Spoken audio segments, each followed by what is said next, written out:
Olá, uma ótima tarde de sexta-feira para você, final de semana chegando e a gente fechando a semana aqui bem tranquilos, conversando sobre arte terapia. Você sabe o que é arte terapia?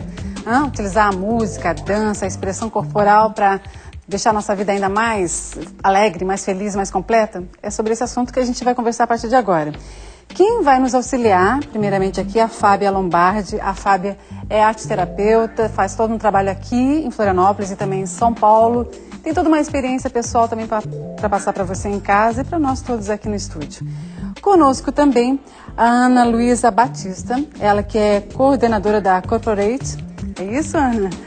Corporarte, assim, não é em inglês, é corpo arte mesmo, corporarte, e também arte terapeuta, veio especialmente do Rio de Janeiro, ó que chique, para participar do nosso programa. Depois ela vai falar também de um curso que já vai começar a partir de hoje, está acontecendo aqui em Florianópolis.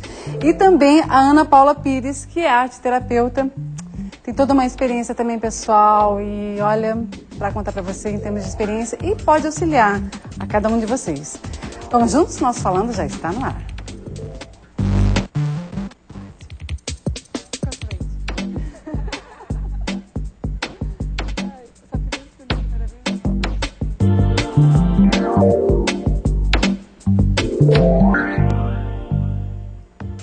Então a gente vai conversar a partir de agora sobre arte terapia, corpo mais arte. É isso, Ana? Isso. Corpo mais arte. O que é? O nosso corpo é uma obra de arte, né? É isso? Sim, o nosso Como corpo... é que a gente consegue lapidar esse corpo, né? Que às vezes é tão duro, tão rígido. Então, dentro da leitura simbólica da arte terapia, que engloba diferentes canais expressivos, a música, a expressão corporal, a literatura, as artes cênicas, as artes plásticas, existe toda uma leitura simbólica. E essa leitura, ela se dá, no meu caso, pela abordagem junguiana e pela análise psicoorgânica, que é uma prática psicocorporal. Então é a psicologia junto com a observação, é isso? É a psicologia enquanto um corpo de leitura simbólica junto com o fazer artístico desses diferentes canais expressivos. Tá. Boa tarde, né? Não dei boa tarde pra você, mas já fui conversando com a Ana. Fez bem a viagem, foi tudo tranquilo. Como é que tá? Ótimo. Rio de Janeiro, chegou hoje do Rio de Janeiro? Cheguei ontem. Ontem? Sim. Tava quente lá, friozinho? Tava mais frio que aqui. Mais frio que aqui? Cheguei toda encasacada, saí arrancando de casaco. Não, São Paulo tava frio esse final de semana, né? Uma paulista aqui, como é? Paulista ou manezinha, Fábia? Eu sou paulista de nascença, mas eu sou mané de alma. Paulista de nascença e mané de alma. E aí você... Não, cada uma assim, Naya. Olha, antes da gente passar a arte terapia, a gente passou por um processo pessoal, é isso? Antes de chegar aqui, a Ana já falou um pouquinho, vou deixar a Fábia. Como é que foi esse teu processo? Olha, bastante profundo. Eu sempre fiz terapia. Você era professora? Não. Eu dei aula há 22 anos de inglês. E aí eu comecei, eu acabei mudando a minha profissão para terapeuta por causa da arte terapia. Não foi só, né? Eu sempre fiz terapia e acabei entrando no meu processo pessoal. E, na verdade, a arte terapia entrou de uma forma muito legal, porque eu sempre tive muito... me chamava sempre muita atenção as cores, as tintas. Sim. Só que eu não sabia fazer nada. Eu queria pintar uma tela, eu queria fazer algo com as mãos. E aí eu queria uma coisa sempre grande, bonita, linda e maravilhosa. E aí mas eu não sei fazer isso. E aí nessa história, no meu processo terapêutico, eu acabei chegando existe uma forma de poder fazer isso sem ter que fazer... Sempre belo, alguma coisa só estética. E aí eu aprendi a ler ainda tudo que tem por trás, né, desse fazer artístico sem intenção estética só. Né, e no caso, bacana. E no caso da Ana, agora a Ana Pires, né? Isso. A Ana Pires, parente da nossa Cíntia Pires, a nossa produtora. Não é assim. Não que eu saiba. Não que eu saiba, mas né, as árvores genealógicas estão tão amplas, né? E no teu caso, como é que você chegou até a arte terapia? Essa coisa da arte, ela sempre foi presente na minha vida, né? Então eu fiz balé lá muito tempo atrás e isso sempre me interessou, sempre fui de gostar de fazer as coisas. Só que a vida seguiu por outros caminhos e quando eu assumi a maternidade, quando a maternidade chegou para mim, eu sou mãe de 2 crianças especiais. Certo. E aí Qual a idade deles? O Thomas tem 9 e o Thiago tem 7. Aliás, acabou de fazer 8 anos.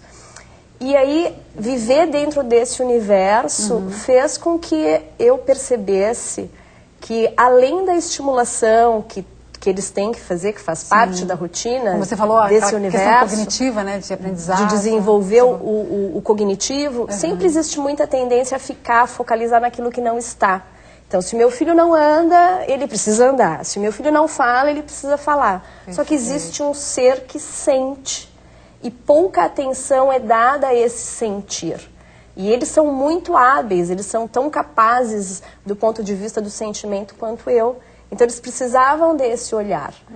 E aí eu resolvi, enfim, me dedicar a isso. Fui tentar outros caminhos, fui para a Universidade Federal, fui para o UDESC. Mas esse meio muito racional não incorporava esse sentir dos meus filhos. E aí, dentro dessa busca, eu acabei chegando na arte-terapia e cheguei na dança circular. Isso Olha o foi muito legal. Registrado, depois a gente vai mostrar, né? Através de colagem, de toda uma expressão, né, concreta. Porque eles são capazes de se expressar, né? Mesmo que não falem ou que não andem, existe um ser que sente e que se expressa à sua maneira. Perfeito. Agora, Ana, arte-terapia, né? A gente estava conversando antes do programa começar. O homem sempre teve aquela necessidade de se expressar, né? Dizer que estava sentindo. Sei lá, se viu um pássaro no céu, se caçou, né? Estava lá desenhado na pedra. E assim foi. Tu acha que a gente perdeu um pouco isso durante essa nossa história? A gente está numa vida muito mecânica.